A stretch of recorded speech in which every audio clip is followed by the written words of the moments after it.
Yeah, hi everybody, Ryan back with you here again. It's Thursday, the 25th of June, 2020. I got paid yesterday, and sorry for my delay. I was hoping to get this done last night and get this video out this morning on the settlement update for the trip we just finished up here the last week and a half, 2 weeks I guess at this point. So I want to go over those numbers, and I got everything up here on the whiteboard, then we'll get on the laptop here and go over everything on there and do a couple little searches and kind of tell you what we're up to next, and kind of go from there. But I'll go ahead and jump right into it here. So if you all been following me, you know I left out of Wickliffe, Ohio, which is Cleveland, kind of greater Cleveland area, which it was only half hour, 40 minutes from where I'm at. I left out of here the afternoon of the 12th, went up there, got loaded. And I was kind of getting into traffic time and all that, and I kind of, I like to drive nights anyways, so the customer there, they said I could stay on site, so I should have stayed right in the dock because they were closing that afternoon, and I did an 8-hour break and rolled out of there about 10 o'clock at night. So left out of there, and we went over to Salt Lake City, Utah. We delivered over there Monday morning, the 15th, and I kind of went a little bit too far, but so this trip was basically June 12th. Like I said, I left in the after. I think I left here home about noonish or so, noon to 1 o'clock, and ran up there to Wickliffe, and finished up on the 22nd. But I was home. I was able to make it back home real early on the morning of the 20th. That was Saturday, and 21st, Father's Day. So I was home over the weekend. So it was basically 10, 11 days total time, and 9 days roughly actually on the road. But going back to the the first leg of the trip there, like I said, Wickliffe, Ohio, Cleveland, to Salt Lake City, Utah. Picked up evening of the 12th, delivered morning of the 15th. First thing, I was down there like at 6 o'clock in the morning, made it through traffic, or in before traffic and all that. 1,742 miles was my GPS miles. And on that trip, gross to the truck, what the truck got paid, was at $27.26 even.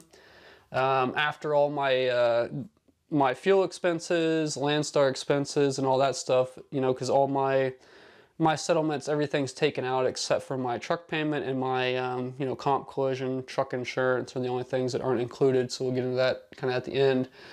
So with their fuel and their Landstar's cost, my weekly cost, puts me at just under $1,900, $1,899.35. So the same day, I actually had this Utah to New Mexico load, 3-stop fireworks to Walmart stores, kind of in the south of Albuquerque, and kind of north. I was up in the first one was in Espanola, New Mexico, ran down to Los Lunas, New Mexico, and then back up to Las Vegas, New Mexico. It made no sense as to why they did it that way. And if I would have known there wasn't appointments, that was the first time I've delivered at a lot of Walmart distribution centers, but that was the first time I've ever delivered to actual stores.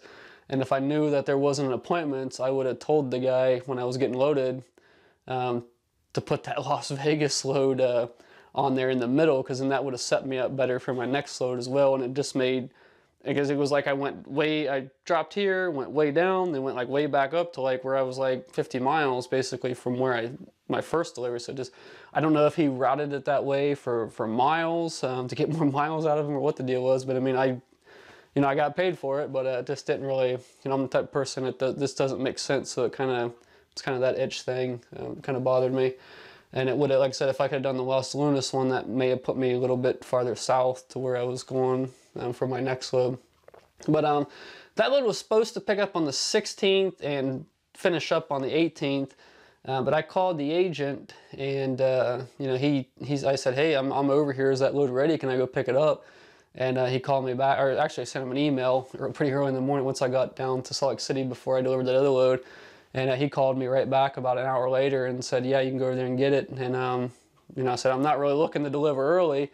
But then he told me, he's like, yeah, they're just at stores. You can just go in. So I actually finished that up a day early. But I got these two combined because they were on the same settlement week. But that load was 812 miles, I believe, what they had quoted on there. So then I ended up booking this Loving, New Mexico, a load of salt, like pull for pools and spas and stuff. And it went up to Towanda PA, just kind of up by Sayre. I mean, it's not. I like going up there because you can cut up across the I-86 to kind of the southern tier of New York there. Not a lot of traffic up there, and it's just for even during the day, it's not a terrible drive for the most part. I rarely get aggravated driving across there, like, and there's no tolls or anything like you have if you're driving across, you know, the I-76 turnpike there in PA. And even I-80, I hate going across I-80 in Pennsylvania. It's just a solid line of trucks, and you know, guys are going around 60, and you just can't. It's just, I mean, even at nighttime it can be bad sometimes. So it was a pretty peaceful drive, and I even drove back. You know, I went over there in the day and came back in the day because it's only about 5 hours from where I live.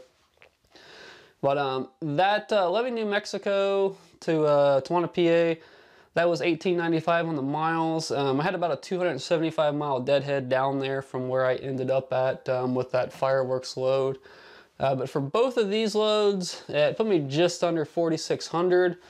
And after all expenses through, you know, my weekly expenses through Landstar, it put me at 3266.67. So down here, that put us at 5166.02, and that's after all Landstar expenses, all fuel expenses. That was basically my direct deposits. Only thing excluded from that is a truck payment, my insurance, and you know, in any type of taxes. If you're looking at that, like I said, my situations, we work that out a little bit different than some people do with the farm and all that, and kind of keeping an eye on that for the end of the year. So I don't beat on that too much. So I went ahead I took half a truck payment and half my insurance out for half the month basically. So I just took $700 out of that, and that puts me at 4466.02. And if we run that over 9 days, because like I said, I was home 2 days, for 9 days on the road, that puts me at a net per day of $496.22. So just under $500 a day, basically net to the truck even after taking half a month's truck payment out. And even if I take you know, $500 out for my maintenance and all that stuff, it still puts me just under, you know, $450 a day, $440 a day basically, or so right there.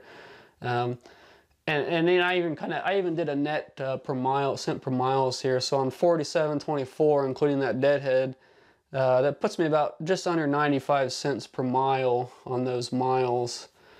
So I mean, if you're looking to kind of come over and you're a company driver making 50 cents or 60 cents, you know, that's kind of, you know, that's if you're looking at like what you're making after all expenses, that's about where you're at. I mean, excluding your tax and maintenance, because you know, even with as a company driver, if you're making 50, 60 cents, you're still going to be paying taxes and all that on top of that and other things. And the thing about the owner-operator side is, like I said, on a 1099, there's a lot more ways you can buy stuff for your truck and do different things, where if you're kind of watching at the end of the year, and I need to do a whole another video on this topic, to where you can kind of get your AGI and all that down, and kind of, if you're close to tax brackets and you're watching at the end of the year, there's ways, you know, because the two tax brackets we're usually close to, I mean, you go from 12% to 22%.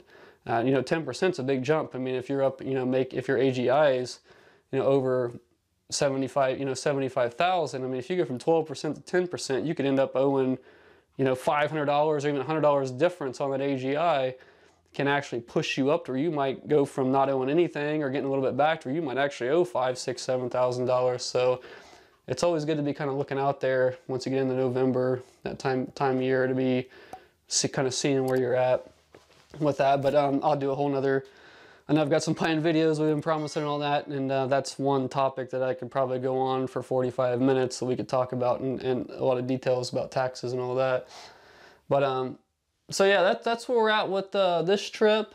I just booked a load out to Montana, out of Middlefield, Ohio, which is really close here.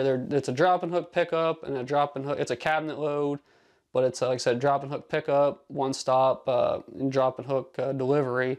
So it's not a multi-stop, and it's going out to Billings, Montana. And I think I've done this load once before. And I actually had it booked before. Once I had it, when the Corona thing started, I had it booked and it canceled. And they were actually paying a little bit better before. But I'm trying to, it kind of fit. I mean, it's not the greatest. I mean, I think I'm at 255 a mile on it.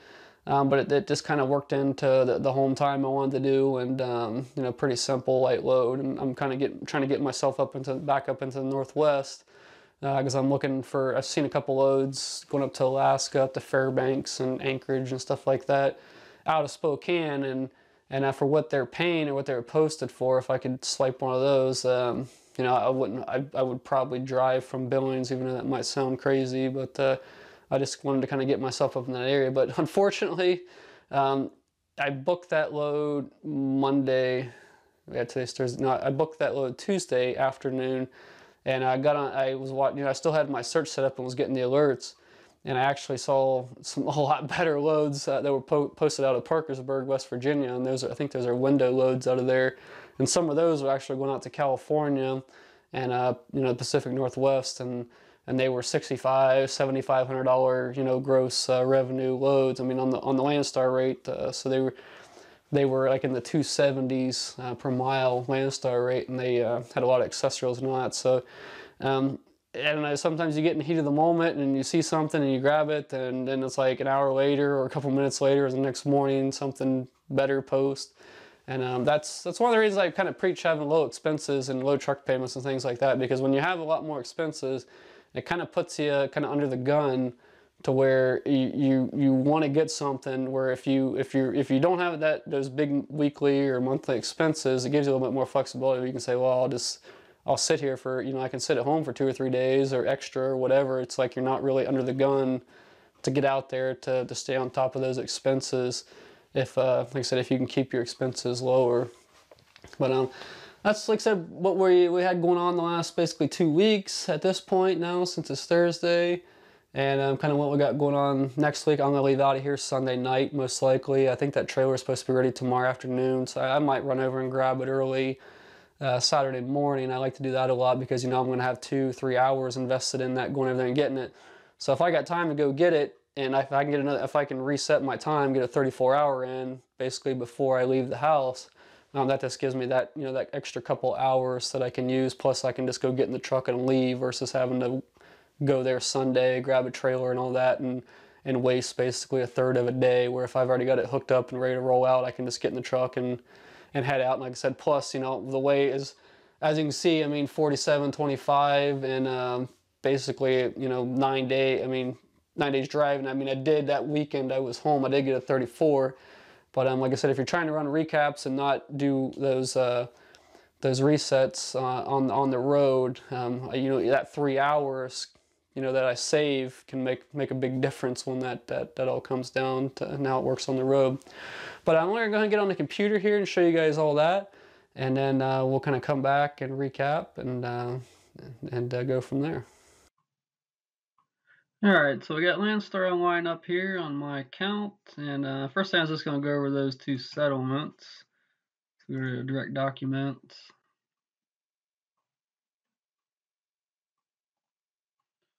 I don't know why this is so slow.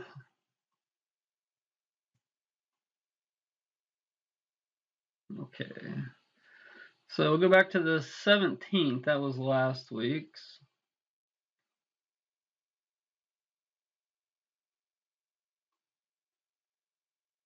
And here's what we got.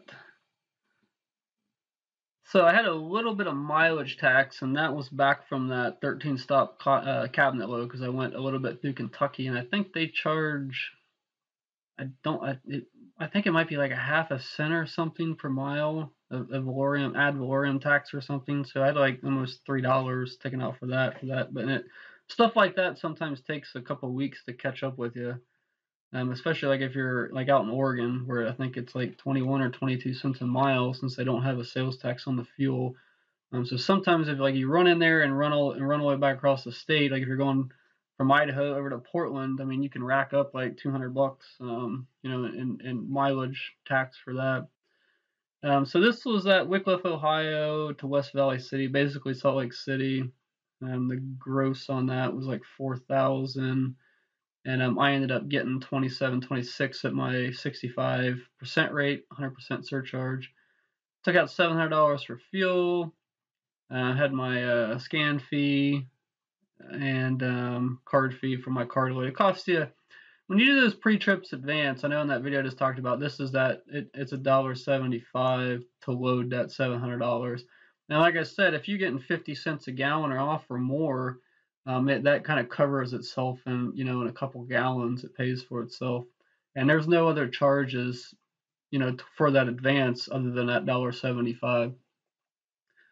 So I had I mean, I had that almost $3 that got laid in here, but basically I had $706.51 and all this stuff, and that put my net $2,019.49. Then I got all my, you know, plates, permits, contractor protection, workman's comp insurance basically, and my bobtail insurance, and then my $1.75 direct deposit fee.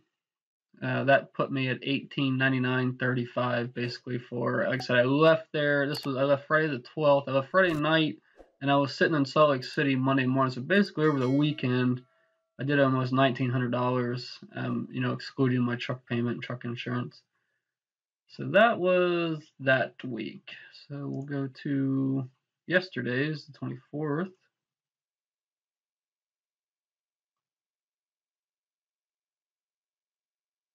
So I had a little bit of mileage or fuel tax, which was actually really low. It was just under $5, which usually I'm up, you know, $35 to $50 having to pay per month. So actually, I did pretty well this month with only almost came out even. So that came out of this one. Then I had the two loads. These are backwards for some reason. So the Sandy, Utah, which is Salt Lake City area, a little bit south down by Spanish Fork and all that of Salt Lake City.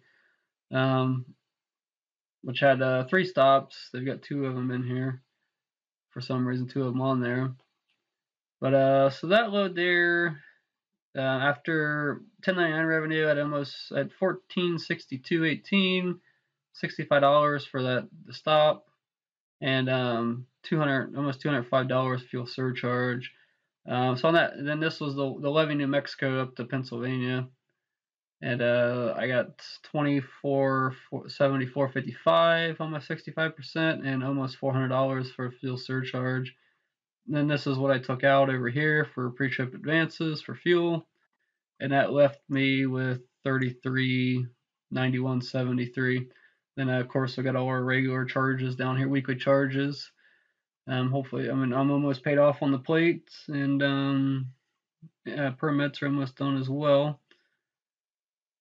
So that with everything that came out, I mean, my total gross was $45.99.23 after all the expenses came out. That put me at $32.73.34, and then we've added those 2 weeks together, and you know, that gave us almost a $5,200, and we subtracted the half a truck payment and all that, and that kind of got us what we came up to here out on the whiteboard earlier. And this is that next load that I have. That's that Middlefield, Ohio to Billings, Montana. So you usually don't get long loads out of Middlefield for some reasons. Occasionally you can get a Middlefield to Connersville, Indiana. Then you can get longer loads out of there. But it's very, I typically don't see the longer haul stuff coming out of Middlefield unless you get like a connecting load out of there. So that's basically the settlements for the last trip, the last 2 weeks.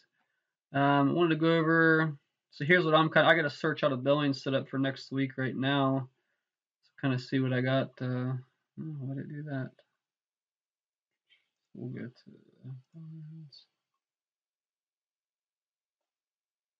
and this isn't everything. This is just what I have set up for my search criteria. I got a 500-mile radius, as I always do, just to see what's out there, and I got a minimum $2. I didn't set a minimum revenue on this one because I just want to see everything that's on here. But I mean, there's a Delta, Utah, going back to Elmore, Ohio, which is on my side of Toledo. But it's like, this shows you air mile. Like if you put a 500-mile radius, it basically shows you air miles. But you can go and click on it. So it falls in this search because I'm at 490 air miles, but the actual driving miles they show you, they figure that it's like 667. So I mean, if I could if I could have got to that load for under 500 miles, I probably would take that because it would be a pretty quick turnaround. But I'm not going to drive almost 700 miles for that. I mean, if it was we were looking at something like $3, 350, and it was that type of mileage, then I may swing it because I knew going into this Billings load that there's not a whole lot. I mean, occasionally you see stuff pop up in Montana, but it's not. Like I said, I just wanted to get this trailer. I got a 2014 trailer that I'm pulling right now, and I want to swap that out and get a different trailer. I don't really like it, and so it's just convenient and it's close to home. So I mean, I really don't have any deadhead coming out of the house for the most part. These are battery loads here. I've worked for this agent before, OLL, Salt Lake City to San Francisco. They're heavy loads, but they pay pretty well, and some of them are dropping hooked. So they've got a bunch of loads. But this is what I'm kind of looking at out of there. But we're gonna do a couple other little searches here for people out there.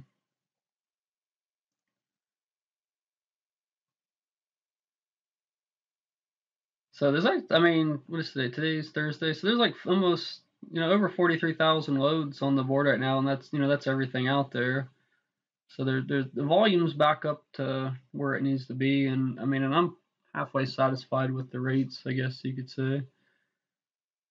But so we'll do a search for my buddy Jim down in South Carolina. We'll look out of Charleston.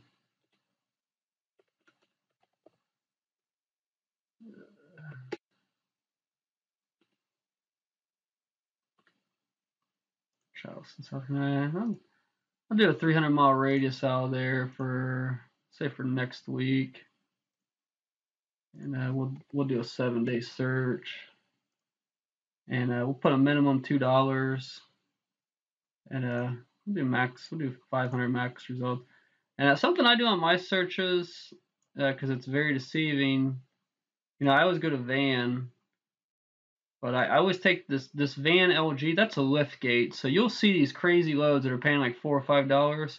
And those are lift gates, so I just go ahead and don't select that just to get it out of there, because you'll see a load on there and you'll call about it and they'll be, oh, it's a lift gate. And I also do no on the teams, but I leave everything else out there.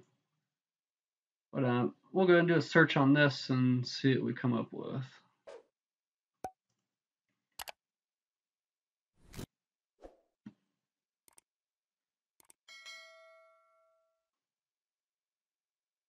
Wow, is that actually Statesville, North Carolina? Is it actually going to Tijuana? I don't think I've ever seen a load going to Mexico. It's a $232 a mile, 2,300 miles, $5,500. These are all gross amounts, direct shipper. But I think that BJ, I think that's Baja California, which is a Mexican province. I don't think I've ever seen a load going to Mexico, so I don't know what that's all about.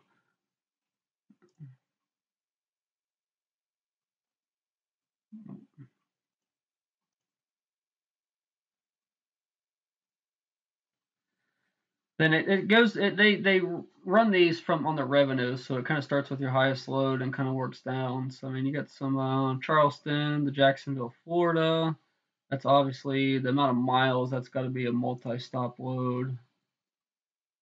Yeah, there's several legs on that, so they do that a lot. So looks like that, and they even break it down. 6 days transit, $645 a day, and that's actually gross revenue a day. So I mean, the time you get your 65%, you're probably gonna be down to 400 or so. I mean, which isn't terrible. I mean, if you're satisfied with that. I mean, and that's pre-expense. That's gonna be your net revenue, or gross revenue, I should say, versus before you take out your expenses.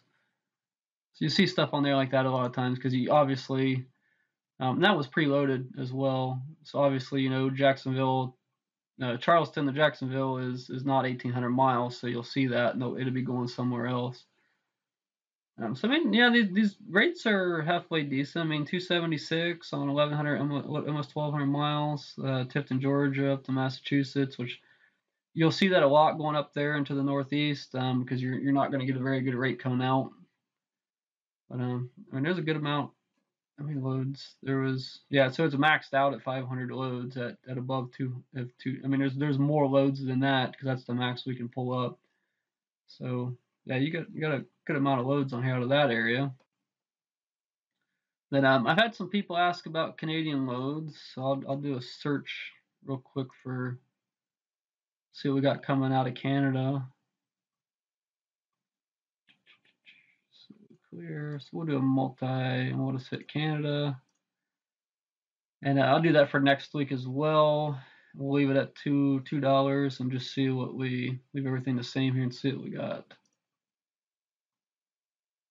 So not many. So I know Canada's kind of tough coming out of there. So it looks like there's a load out of Saskatchewan coming down to Wyoming, one out of Quebec coming down to Virginia, and Ontario coming down to New York. And these are all above $2, of course. Let me go back. We'll return to search, and I'll lower. I'm gonna lower this rate a little bit and see what we come up with.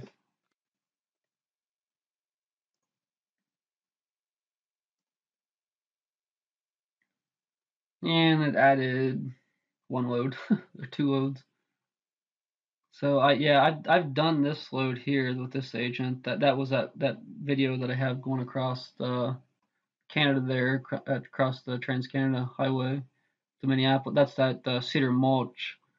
And actually, I think we were a little bit higher the last time I did that rate. I think it might have been 5 cents higher. Yeah, that loose cedar mulch.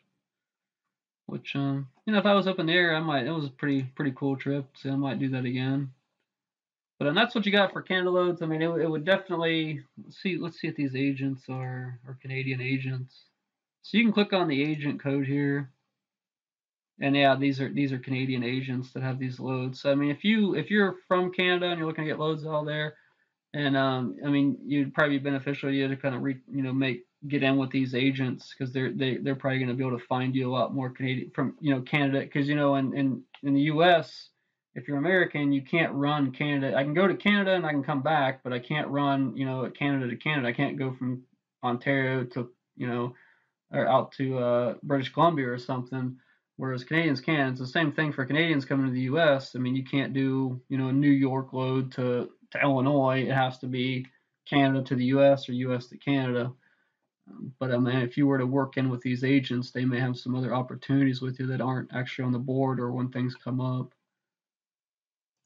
But that's kind of a little overview. There's do a couple searches in there for you guys, and it's kind of what we got going on. There's my next load, and yeah, I got my next availability, and I'll show you guys, for you guys that don't know, I'll show you the status update thing real quick.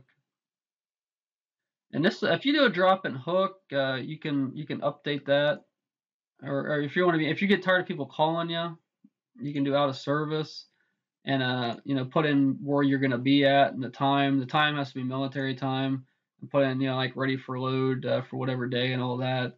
And then when you do your status change as well, even if you're available for service, you can report a drop and hook on here, and if you stay on top of it, it should actually, you put in the trailer that you currently have your dropping and put in the trailer you're picking up and submit that, and it should update your trailers. But I guess when you get so many trailers, like if you've got 3 trailers attached to you at a time, it won't work, and you actually have to call into Landstar trailer utilization and have them take all those off of it. Then if you start clean and you keep, I don't keep up on, honestly, but if you want to, you can. And like I said, if you're getting a bunch of calls from agents, you can do this out of service and put one to be ready to be estimated in service down here when you're gonna be ready to go, and that'll kind of keep people from calling you if you get tired of, if you're in a hot area where sometimes they'll call me up here, and I've got one guy that I'm talking to out of Chicago area, and he just got home his first week and all that, and they were calling him, hounding him for loads. So he went ahead and did this, and hopefully I haven't talked to him since, but hopefully they left him alone. But that's just one other thing I want to show you guys, and that's pretty well all I got for now. So we'll go ahead and get off here and wrap up. All right, guys, so I just wanted to wrap up here. We got on the laptop there and went over those last settlements for that week and a half trip, basically, or last 2-week period. And I went and did a few searches there, and like I said, I'll try to work requests in if people. I know I had a request. Somebody was asking about the Canada stuff. I mean, there wasn't a whole lot on there, but like I said, you would want to reach out to those agents if you're up in that area, and work and talk to some of the other drivers, BCOs, that might be out of there, that might be able to help you out and find other loads, because I'm sure they probably have loads, but you don't see them on the board, and that happens in a lot of cases, or they hit so quick that they're on and off, and you don't see them unless you kind of know those agents. And I did that search down there in South Carolina for next week, kind of looked at what's on there. But I said I already went over everything back here, and I had one other question I get a lot, kind of about gross revenue and kind of net revenue, take home, my income. And I typically average, to the truck, I'm right around 15,000 a month. I mean, kind of depending on, how much I run. I mean, and that's, I kind of work like 2 weeks, then I take a week off, and I'll work 2 weeks, take a week off, or sometimes I do a really hard hitting, week and a half, where I'm doing almost 5,000 miles in a week and a half. And then, I kind of get burnt out, so I'll take another, 5 to 7 days off. But if I really, the most I've done has been like 22,000 in a month, and that was when my wife was over in China for a month, and I just stayed on the road. I think I came home for like a day and a half in 30 days. And so I mean, if you want to hit, if you're somebody out there that you're single, or you don't have anything going on at home, and you want get out there and hit it hard, I mean, it would be very easy to achieve, 20,000 plus 1099 revenue to the truck. I mean, that's after Landstar's cut, and that they're paying you, excluding your fuel and all that. But kind of by the time on that 15,000 that I typically do on average, I mean, we were a little bit slow, kind of with the COVID thing. The rates dipped, but I still made halfway decent money, I think, for what was going on. So I think right now my average is a little bit below the time I figured some time off and all that, because I took a lot of time off in May. I think I took like 2 weeks off the time I added it all up. So that cut out a little bit. But I think we're still right around 14 for since I've been back at Landstar there at the end of February this year. But after, like I said, that's the net revenue to the truck, after Landstar. Then I have like my net profit, and I'm probably about 7,000 to 8,000, and that would be pre-tax, profit to the truck. And like I said, that tax situation all depends on your specific situation. So I don't really comment on that a whole lot, but I'm going to put out a video that kind of tells about my situation, and kind of tells you what if you don't have the same situation, kind of what you should be doing and what you should be looking out for, and saving for that whole mess. But so I'm going to go ahead and end it with that. Hope y'all liked the video. Please leave in comments, questions. We'll work those in and try to get back to you as quick as possible. And like I said, I'm going to be hitting the road Sunday night here, and I'll be back out there and get some more stuff put out. But like I said, hit that thumbs up if you like the videos, and we appreciate all the support, and subscribe. So we'll see y'all next time.